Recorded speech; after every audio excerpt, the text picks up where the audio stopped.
Hello friends, स्वागत है आपका हमारे चैनल एक्सीलेंट गुरुकुल अजमेर में। तो आज हम पढ़ेंगे जो हमने चैप्टर सेकंड स्टार्ट किया था साइंस में, उसका थर्ड वीडियो जो है हमारा अम्ल और क्षार की अभिक्रिया के बारे में। ठीक है, उनकी रासायनिक गुणधर्म क्या है, उनकी रासायनिक जो अभिक्रिया हो रही है वो क्या है।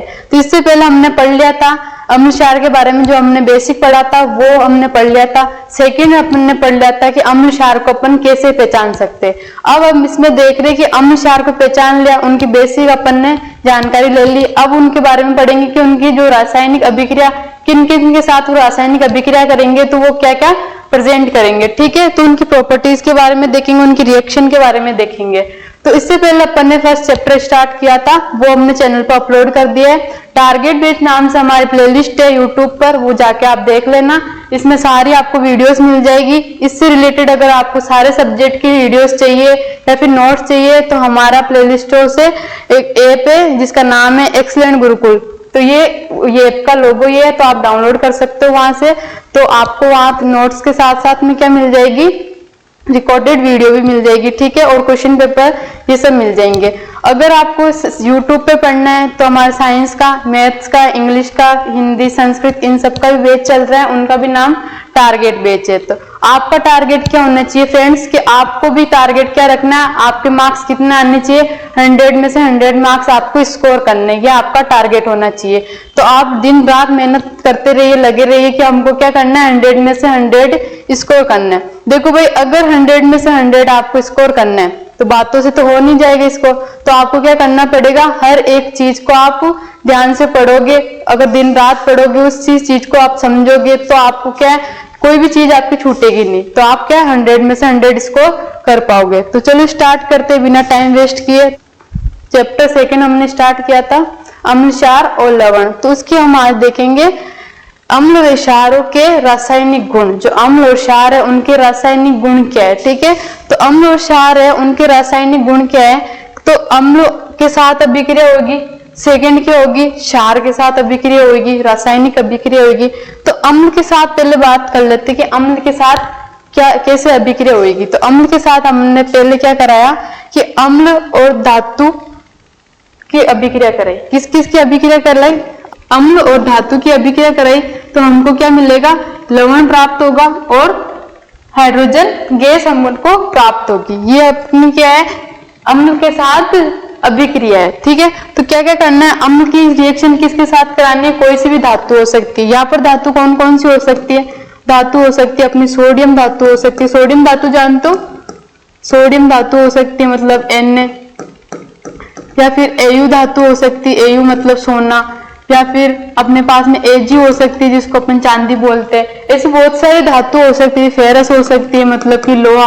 ये सारे क्या है, धातु है। एल्यूमिनियम धातु हो सकती है। तो अपने को करना क्या है, अम्ल के साथ में कोई भी अपने पास में एसिड हो, जैसे हाइड्रोक्लोरिक एसिड हो गया या फिर एसिटिक एसिड हो गया, ये सारे क्या है, एसिड है, जिसके बारे में अपन ने पढ़ लिया था। इसके एग्जांपल भी देखे थे एसिड के। ठीक है, तो एसिड कोई सा भी एसिड हो, उसके साथ अगर अपन ने किसी मेटल की रिएक्शन करवाई, किसी धातु की रिएक्शन करवाई, तो अपने को क्या मिलेगा प्रोडक्ट में, एक तो लवण प्राप्त होगा, अपने को सॉल्ट मिलेगा, और दूसरा क्या मिलेगा अपने को, हाइड्रोजन गैस अपने को प्राप्त होगी। जैसे धातु की अभिक्रिया एसिड के साथ हुई तो हाइड्रोजन गैस मिलेगी, सेकेंड अपने को लवण प्राप्त होगा। लवण में क्या हो सकता है, सोल्ट। लवण किसको बोलते हैं, सोल्ट, जिसमें NaCl हो गया या फिर दूसरे लवण होते हैं, वो अपने को मिलेंगे। ठीक है, तो अब देखते हैं धातु के साथ अपन ने रिएक्शन करवा ली। अब इसकी जो रिएक्शन है वो क्या है। दूसरी है अम्ल के, अगर क्षार के साथ रिएक्शन हुई, क्या हुई, क्षार के साथ अगर रिएक्शन हुई तो उसमें अपने को क्या क्या प्राप्त होगा। तो देखो, क्षार के साथ अगर रिएक्शन हुई तो वही क्षार लेना अपने को और कोई सी भी धातु लेनी है। रिएक्शन करने पर अपने को प्राप्त क्या होगा, सोल्ट प्राप्त होगा। ठीक है, और दूसरा हाइड्रोजन गैस प्राप्त होगी। अपने को क्या प्राप्त होगी, हाइड्रोजन गैस।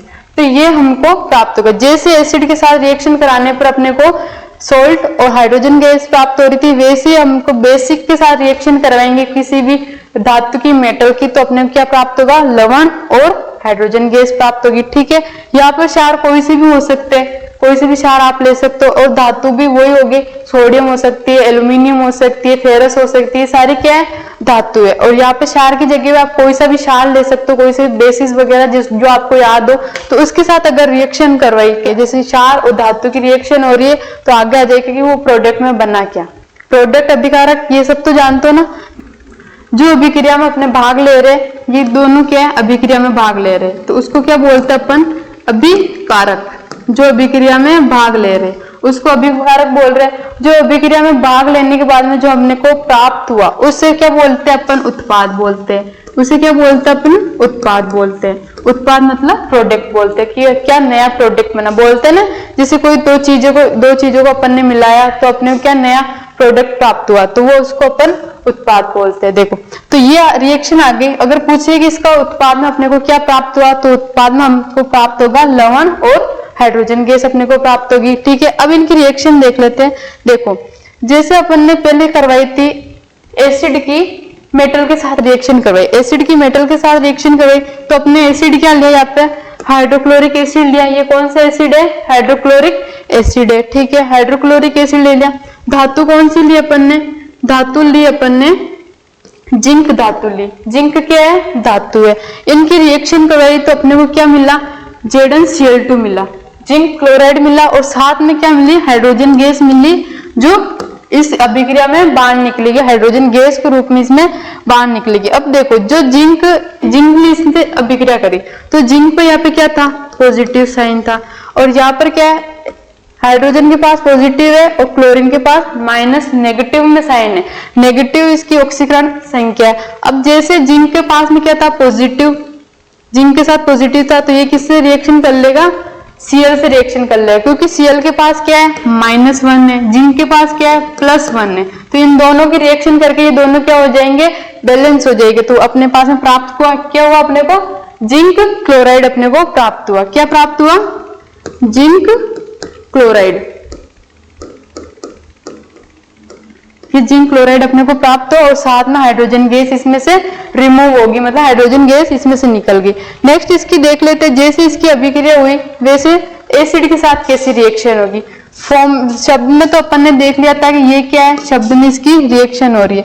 जैसे इसकी रिएक्शन कैसे हुई कि अपन ने क्या ले लिया, एक क्षार ले लिया। वो क्षार कौन सा है, क्षार अपन ने ले लिया, ठीक है, क्षार ले लिया क्या, NaOH। ये क्या है, सोडियम हाइड्रोक्साइड एक क्षार है, मतलब कि ये क्या है, बेस है।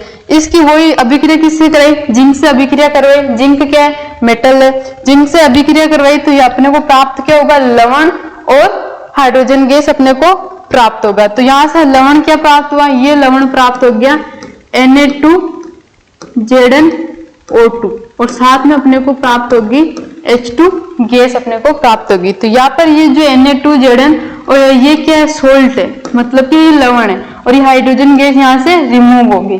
ठीक है, समझ में आया आपको। दोनों रिएक्शन में अपने को एक तो क्या लवण प्राप्त हो रहा है, दूसरा हाइड्रोजन गैस प्राप्त हो रही है। दोनों रिएक्शन ये है। ठीक है, अब नेक्स्ट है कि जो ये हाइड्रोजन गैस निकली है, जिस अभिक्रिया में हाइड्रोजन गैस निकल रही है, हमने पढ़ तो लिया कि हाइड्रोजन गैस निकल रही है, क्या वास्तव में हाइड्रोजन गैस ऐसी निकलती है। हाइड्रोजन गैस को क्या इस अभिक्रिया में भाग लेने पर अपने को लवण और हाइड्रोजन गैस प्राप्त होती है। तो लवण को तो अपने पास में देख लेंगे, लेकिन हाइड्रोजन गैस रिएक्शन में कैसे देखेंगे, क्योंकि वो तो गैस है, गैस अपने को दिखेगी नहीं और उड़ जाएगी। तो उसके लिए अपने पास में क्या है, एक टेस्ट है। वो टेस्ट के इस टेस्ट को किस नाम से जानते अपन, पोप टेस्ट के नाम से जानते हैं। तो इसमें क्या होता है, हाइड्रोजन गैस में नीट परख नली के पास जब एक जलती हुई मोमबत्ती लाई जाती है तो पोप की ध्वनि उत्पन्न होती है, और इस टेस्ट को अपन क्या बोलते हैं, हाइड्रोजन की उपस्थिति दर्शाने के लिए ये प्रयोग करते हैं। तो ये एक्सपेरिमेंट है। अब देखो वो एक्सपेरिमेंट क्या है, एक्सपेरिमेंट ये है, हमने क्या लिया, हाइड्रोजन गैस अपने को यहाँ से प्राप्त करनी है। तो पहले इसके बारे में देख लो, इसमें क्या है, ये क्या स्टैंड है और ये क्या है, परख नली अपनी टेस्ट ट्यूब है। तो उसमें क्या करा अपन ने, यहाँ पे तन्य सल्फ्यूरिक अम्ल लिया, तन्य सल्फ्यूरिक अम्ल लिया, मतलब कि H2SO4 अपन ने लिया, H2SO4 लिया। फिर उसमें क्या करा, दानेदार, ये जो दाने हैं वो किसके दाने, जिंक के दाने, जिंक के दाने इसमें डाले। तो फिर क्या हुआ, जैसे जिंक के दाने इसमें डाले, ऊपर से अपन ने क्या लगा दी, कोक लगा दी, और उसमें से ये डिलीवरी ट्यूब लगा दी जिसमें परवा नली, मतलब कि यहाँ से हाइड्रोजन गैस बाहर निकलेगी। ठीक है, जैसे ही इस जो ये क्या है तनु सल्फ्यूरिक एसिड है, ये क्या है एसिड, तो अपन ने क्या बोला है एसिड की रिएक्शन अपन किसी मेटल के साथ करवाते हैं तो अपन को सॉल्ट और हाइड्रोजन गैस प्राप्त होती है। तो ये हो गया जिंक के दाने क्या हो गया मेटल, और जो इसमें ये विलयन है ये सॉल्यूशन है ये किसका हो गया, ये हो गया तनु सल्फ्यूरिक अम्ल का हो गया, मतलब H2SO4 का ये सॉल्यूशन हो गया। तो इसमें जैसे जिंक के दाने डाले तो इसमें से क्या हुआ हाइड्रोजन गैस बाहर निकलेगी, तो वहां हाइड्रोजन गैस बाहर निकली और नीचे अपन ने एक टप ले लिया, ये टप में क्या करा साबुन का विलयन डाल दिया। साबुन क्या होती है, क्षार होती है। जब हमने अपने पढ़ा था इसकी क्षार और अम्ल की जो बेसिक अपन ने प्रॉपर्टीज पढ़ी थी उसमें क्या था कि जो अम्ल होते हैं वो स्वाद में खट्टे होते हैं, ये आपको ध्यान होना चाहिए। दिन रात जागते सोते आप कभी पूछ ले कि अम्ल किसे बोलते हैं तो ये लाइन तो आपको फिक्स याद होनी चाहिए कि अम्ल क्या होते हैं खट्टे होते हैं। ठीक है, क्षार क्या होते हैं, क्षार कड़वे होते हैं और स्पर्श करने पर अपन को कैसा महसूस होता है साबुन जैसा। तो इस साबुन का इसमें क्या है विलयन है, साबुन का गोल है, तो साबुन के गोल में जैसे हाइड्रोजन गैस आई तो इसमें हाइड्रोजन गैस क्या हुई रिलीज हुई, इसमें हाइड्रोजन गैस आई और यहाँ पर अपन ने एक रख रखी है मोमबत्ती, जो मोमबत्ती जल रखी है। जैसे इसमें हाइड्रोजन गैस इसमें से पास होकर वापस जो हाइड्रोजन गैस निकली, पहले गैस फॉर्म में थी, तो अपन ने टेस्ट क्यों कराया, क्योंकि गैस अपने को क्या दिखती नहीं है, तो अपन को इसको देखना है कि ये गैस निकल कैसे रही है। तो जो इस हाइड्रोजन जो ये सॉल्यूशन लिया अपन ने क्षार का वो इसीलिए लिया ताकि अपने को क्या हाइड्रोजन गैस दिख पाए, ताकि अपन को ये टेस्ट से पता चले कि इसमें हाइड्रोजन गैस निकल रही है नहीं निकल रही। चलो ठीक है, तो इसमें हाइड्रोजन गैस निकली, वो हाइड्रोजन गैस किसके रूप में निकली बबल्स के रूप में निकली। तो बबल्स के रूप में जैसे इसकी जो फ्लेम रहेगी मोमबत्ती की कैंडल की फ्लेम रहेगी उसके जैसी टच होगी पप पप की साउंड आएगी। तो इसीलिए इस टेस्ट को अपन क्या बोलते हैं पॉप टेस्ट बोलते हैं। इससे क्या पता करते हैं कि अपने को हाइड्रोजन की प्रेजेंस का पता करता है कि हाइड्रोजन इसमें प्रेजेंट है या नहीं है। बहुत इंपॉर्टेंट एक्सपेरिमेंट है, एग्जाम में आता है बहुत बार कि हाइड्रोजन की उपस्थिति दर्शाने के लिए वो टेस्ट लिखो, वो विधि लिखो या फिर वो प्रयोग लिखो। तो ये प्रयोग है, आपको ध्यान होना चाहिए, बस कुछ नहीं प्रयोग को समझ लो बाकी उसके बारे में लिख दो। मेटल की रिएक्शन अपन एसिड से करवाई तो अपने को क्या प्राप्त होगा हाइड्रोजन गैस और लवण प्राप्त होगा। ठीक है, ये एक्सपेरिमेंट था। नेक्स्ट अपना है कि धातु कार्बोनेट तथा धातु बाइकार्बोनेट की अभिक्रिया। धातु कार्बोनेट और धातु बाइकार्बोनेट की अभिक्रिया। धातु तो वही हो गया अपना जिंक हो गया, एल्यूमिनियम हो गया, फेरस हो गया, सोडियम हो गया, ये सारी क्या है धातु। अब इसके साथ में और क्या ऐड हो रहा है बाइकार्बोनेट और बाइकार्बोनेट। कार्बोनेट और बाइकार्बोनेट मतलब CO3, बाइकार्बोनेट मतलब इसके साथ H आ जाएगा वो CO3 रहेगा। तो इसकी अभिक्रिया किस दोनों के साथ में देखेंगे, एसिड के साथ क्या हो रही है, बेसिस के साथ क्या हो रही है, ठीक है, अम्ल के साथ। तो पहले अपन देखते हैं कि अम्ल के साथ ये अभिक्रिया कैसे होगी। तो अम्ल के साथ अभिक्रिया होगी है और सेकंड है कि क्षार के साथ अभिक्रिया कैसे होगी। तो फर्स्ट अपन देखते हैं कि अम्ल के साथ अभिक्रिया कैसे होगी। तो अम्ल के साथ ये अभिक्रिया होगी, अम्ल की रिएक्शन अपन ने किसके साथ करवाई, ये क्या है धातु कार्बोनेट, ये क्या साथ में है दोनों वर्ड धातु कार्बोनेट ये एक वर्ड है। इसकी रिएक्शन अपन ने करवाई तो अपने को प्राप्त हुआ लवण मतलब सोल्ट प्राप्त हुआ, ठीक है, साथ में CO2 गैस निकली और जल अपने को प्राप्त हुआ, जल मतलब H2 अपने को प्राप्त हुआ। ठीक है, तो ये रिएक्शन होगी किसके साथ अम्ल के साथ। अब देखो नेक्स्ट कि जो रिएक्शन है वो कैसे हुई। देखो रिएक्शन है वो कैसे हुई कि अपन ने क्या लिया पहले अम्ल लिया, तो HCl अपना क्या है अम्ल है। धातु कार्बोनेट क्या है, ये क्या है Na2, ये क्या है Na2, Na2 क्या हो गया धातु, कार्बोनेट क्या हो गया CO3, कार्बोनेट क्या हो गया CO3। ये किस फॉर्म में, सॉलिड फॉर्म में। ठीक है, जो ये लिखा है ब्रैकेट में ये क्या एक्वस सॉल्यूशन है मतलब जलीय विलयन है। गैस G मतलब गैसीय विलयन है, L मतलब कि लिक्विड सॉल्यूशन है। ठीक है, तो धातु कार्बोनेट के साथ रिएक्शन हुई तो अपने को प्राप्त क्या हुआ, अपने को प्राप्त हुआ NaCl। NaCl सब जानते हो, NaCl क्या होता है लवण होता है। NaCl क्या होता है लवण होता है। लवण प्राप्त हुआ और साथ में अपने को क्या प्राप्त हुई कार्बन डाइऑक्साइड प्राप्त हुई और ये अपने जल प्राप्त हुआ H2O। ठीक है, तो ये रिएक्शन होगी अम्ल की धातु के साथ रिएक्शन। अम्ल की रिएक्शन किसके साथ करवा रहे हैं अपन? धातु बाइकार्बोनेट के साथ। तो अम्ल की रिएक्शन अपन ने किससे करवाई? धातु बाइकार्बोनेट से रिएक्शन करवाई। तो अपने को प्राप्त क्या हुआ? लवण प्राप्त हुआ, CO2 प्राप्त हुई और जल प्राप्त हुआ। वही जो सेम ऊपर प्राप्त हुआ था वही अपने को धातु बाइकार्बोनेट के साथ रिएक्शन करवाएंगे तो उसके साथ प्राप्त होगा। धातु कार्बोनेट और धातु बाइकार्बोनेट में कोई डिफरेंस नहीं है, बस एक डिफरेंस है। यहाँ पर क्या था? Na2CO3 था, वहां पे क्या आ जाएगा? NaHCO3 आ जाएगा। ठीक है, वही क्या है, उसको अपन क्या बोलते हैं? धातु बाइकार्बोनेट बोल सकते हैं या फिर धातु हाइड्रोजन कार्बोनेट बोल सकते हैं। ठीक है, तो ये क्या होता है? HCl क्या है? यहाँ पर एसिड है। इसकी रिएक्शन अपन ने किसके साथ करवाई थी? धातु बाइकार्बोनेट के साथ। देखो धातु वही है N है और इसके साथ में क्या आ गया? हाइड्रोजन आ गया। बाइकार्बोनेट की जगह क्या बोल सकते हैं? हाइड्रोजन कार्बोनेट भी बोल सकते हैं। ठीक है, हाइड्रोजन कार्बोनेट। इसकी रिएक्शन करवाई तो अपने को प्राप्त क्या हुआ? यहाँ पर NaCl मतलब जो क्या है? लवण है। साथ में अपने को CO2 प्राप्त होगी, मतलब कार्बन डाइऑक्साइड प्राप्त होगी और जल अपने को प्राप्त होगी। ठीक है, ये तो रिएक्शन होगी एसिड के साथ। देखते ही क्या बेसिस के साथ भी रिएक्शन होगी?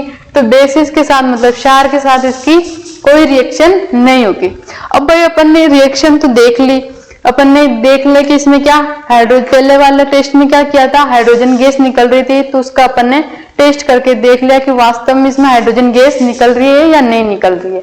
अब इसमें क्या होगा कि इसके रिएक्शन करवाने से अपन को एक सॉल्ट प्राप्त हो रहा है जिसको अपन NaCl बोल रहे हैं, दूसरा अपने को CO2 प्राप्त हो रही है जो गैस है, और थर्ड अपने को जल प्राप्त हो रहा है मतलब कि जो पानी है। अब देखो लवण अपने को दिख जाएगा, लवण किस फॉर्म में? एक्वस सॉल्यूशन है, जली विलयन में, वो अपने को दिख जाएगा कि इसमें क्या लवण प्राप्त हो रहा है रिएक्शन करवाने पर। CO2 गैस होती है जो अपने को दिखेगी नहीं। जो जल प्राप्त हुआ पानी है वो भी अपने को दिख जाएगा क्योंकि वो क्या लिक्विड फॉर्म में, लेकिन गैस क्या अपने को दिखती है? गैस नहीं दिखती। तो यहाँ पर भी वही वाली बात होगी, अगर हाइड्रोजन गैस का टेस्ट किया तो CO2 गैस का भी टेस्ट करो कि CO2 गैस इसमें से रिलीज हो रही है या नहीं हो रही है। तो वो टेस्ट देखते हैं कि वास्तव में इसमें ये रिएक्शन जो बोल रहे हैं वो सही है या नहीं है। तो अपन भी टेस्ट करके देख सकते हैं कि ये रिएक्शन सही है या नहीं है। तो देखो वो टेस्ट क्या है? चूने के पानी का टेस्ट। इस टेस्ट का नाम है चूने के पानी का टेस्ट। इसमें अपन क्या देखेंगे कि कार्बन डाइऑक्साइड गैस रिलीज हो रही है या नहीं हो रही है। ठीक है, तो देखो उत्पादित कार्बन डाइऑक्साइड में को चूने के पानी में प्रवाहित करने पर पानी क्या हो जाता है? दूधिया हो जाता है। मतलब कि पानी का कलर कैसे हो जाता है? दूधिया कलर हो जाता है, मतलब दूध जैसे उसका कलर हो जाता है। क्या क्या किया अपन ने कि पहले क्या कार्बन डाइऑक्साइड को क्या करा? चूने के पानी में प्रवाहित करवाया। कार्बन डाइऑक्साइड जो गैस थी उसको चूने के पानी में प्रवाहित कराया। इस चूने के पानी को अपन क्या बोलते हैं? लाइम वाटर भी बोलते हैं। लाइम का मतलब चूना, चूने का पानी मतलब लाइम वाटर बोलते हैं। लाइम स्टोन भी होता है जिसे क्या बोलते हैं? चूना पत्थर बोलते हैं। ठीक है, वो क्या होता है वो आगे देखेंगे रिएक्शन में अपन की इसकी रिएक्शन हुई कैसे। तो रिएक्शन में क्या कराया? पहले अपन ने लिया CaOH का होल्टोएच। ये क्या है? यहाँ पर लाइम वाटर है। लाइम वाटर मतलब चूने का पानी, एक्वस सॉल्यूशन है मतलब जलीय विलयन है। फिर इसमें क्या कराया अपन ने? CO2 गैस इसमें प्रवाहित करवाई। CO2 गैस इसमें प्रवाहित करवाने पर अपने को क्या प्राप्त हुआ? CaCO3 और H2 प्राप्त हुआ। CaCO3 H2 ये क्या है? सफेद अवक्षेप है। क्या है? सफेद अवक्षेप है।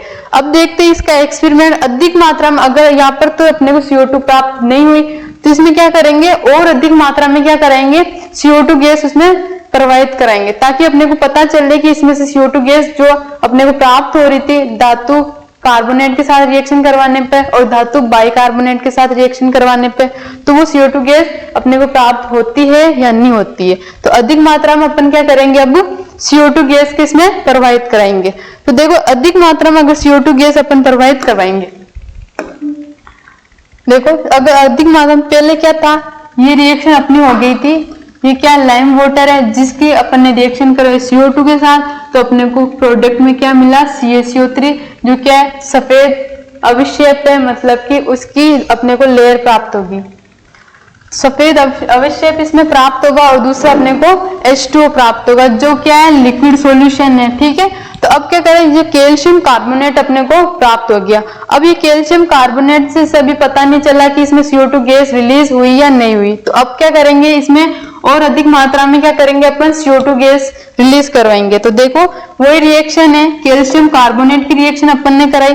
ये H2 अपने को प्राप्त हो रखा था। अब इसमें क्या कर रहे हैं, और अधिक CO2 इसमें प्रवाहित कर रहे हैं, मतलब कार्बन डाइऑक्साइड गैस इसमें प्रवाहित कर रहे हैं। तो अपने को क्या मिला, CaH3 का होल ट्वाइस, जो क्या है दूध या पानी, जिसको अपन बोल रहे थे कि अगर CO2 गैस इसमें प्रवाहित करवाएंगे तो अपने को क्या मिलेगा, उस सॉल्यूशन का कलर कैसा हो जाएगा, दूध या कलर हो जाएगा, मतलब कि उसका दूध जैसा कलर हो जाएगा। ठीक है, मिल्की वाटर अपने को प्राप्त होगा। तो अब देखो इसके साथ ये सॉल्यूशन ऐड करवाया, सॉल्यूशन में क्या CO2 गैस ऐड करवाए, तो ये हुआ कैसे, कि इसका कलर चेंज हुआ कैसे, तो वो एक्सपेरिमेंट है अपना, उससे अपन देख सकते हैं कि इसका कलर दूध या कलर कैसे हुआ। अब देखो जो ये अपनी ये क्या स्टैंड है, ठीक है, इसमें क्या किया, एक अपन ने टेस्ट ट्यूब ली, टेस्ट ट्यूब में क्या लिया, ऊपर इस टेस्ट ट्यूब के ऊपर कोक लगा दी ताकि जो CO2 गैस है वो बाहर नहीं निकले। इसमें क्या लिया अपन ने, ये ब्लू कलर का क्या लिया, एथेनोइक अम्ल। इस एथेनोइक अम्ल की जगह आप क्या ले सकते हो, HCl भी ले सकते हो, कोई भी आपको अम्ल याद हो, जैसे H2SO4 ले सकते हो, H2SO4, या फिर HCl ले सकते हो। तो ये क्या अम्ल है, कोई भी अपन ने बात करी थी कि कोई भी अम्ल हो उसकी धातु कार्बोनेट के साथ रिएक्शन करवानी है। ठीक है, तो अब यहाँ पे अपन ने क्या करा, कार्बन डाइऑक्साइड इसमें प्रवाहित कराई, कार्बन डाइऑक्साइड क्या कराई इसमें प्रवाहित कराई। और देखो जो अपन ने, ये तो क्या हो गया एसिड, एसिड हो गया। सेकंड क्या होना चाहिए, सोडियम कार्बोनेट होना चाहिए, मतलब कि धातु कार्बोनेट। यहाँ पे सोडियम क्या है, धातु है, धातु कार्बोनेट मतलब सोडियम कार्बोनेट अपन ने ले लिया। सोडियम कार्बोनेट के टुकड़े इसमें डाल ले, फिर इसमें क्या करा, CO2 गैस इसमें मतलब कार्बन डाइऑक्साइड गैस इसमें प्रवाहित कराई। तो फिर देखो जो अपना सॉल्यूशन था कैल्शियम हाइड्रोक्साइड, वो क्या था, सॉल्यूशन था, उसका कलर अब भी क्या है, ट्रांसपेरेंट कलर है। जैसे इसमें जो CO2 गैस रिलीज होगी, CO2 गैस क्या होगी इसमें से रिलीज होगी, वो CO2 गैस इसमें आएगी, तो जैसे CO2 गैस इसमें आई तो इसका कलर कैसा हो जाएगा, दूधिया कलर हो जाएगा। कैसा कलर हो जाएगा, दूधिया रंग इसका हो जाएगा। ठीक है, तो इससे अपने को क्या पता चला, जो कैल्शियम हाइड्रोक्साइड है मतलब कि CaOH का होल ट्वाइस, जो कैल्शियम हाइड्रोक्साइड है उसका कलर कैसा हो गया, दूधिया कलर हो गया। तो कलर चेंज हुआ, वो कलर चेंज किस वजह से हुआ, CO2 गैस की वजह से वो कलर चेंज हुआ। तो यहाँ पे अपन बता सकते हैं कि जो अपन ने धातु कार्बोनेट की रिएक्शन अम्ल के साथ करवाई तो वहां से क्या प्राप्त होता है अपने को, CO2 गैस वहां से रिलीज होती है। ये टेस्ट अपन ने करके देख लिया कि CO2 गैस इसमें से रिलीज हुई या नहीं हुई। ऐसे हाइड्रोजन गैस का भी टेस्ट करके देखा था, उस टेस्ट का नाम याद रखना, पोप टेस्ट है, और इस टेस्ट का नाम क्या है, चूने पानी का टेस्ट है। ये दोनों टेस्ट ध्यान रखना, एग्जाम में आ सकते हैं। तो ये टॉपिक यहीं पे खत्म करते हैं। नेक्स्ट वीडियो में अपन लाएंगे इनकी और किस किस के साथ रिएक्शन होगी, जैसे अम्ल की रासायनिक गुण इसके देख ली, रासायनिक अभिक्रिया देख ली, धातु के साथ, धातु बाइकार्बोनेट के साथ। अब नेक्स्ट वीडियो में अपन देखेंगे कि अम्ल और क्षार की आपस में रिएक्शन कैसे होगी, वो आपस में से भी रिएक्शन कर सकते हैं, वो अपन नेक्स्ट वीडियो में देखेंगे। तब तक के लिए हमारे चैनल पे आप बने रहिए। कोई भी अगर स्टूडेंट नया हो तो वो चैनल को सब्सक्राइब करें, हमारी वीडियो अच्छी लगी तो वीडियो लाइक करें, शेयर करें अपने दोस्तों के साथ। Thank you.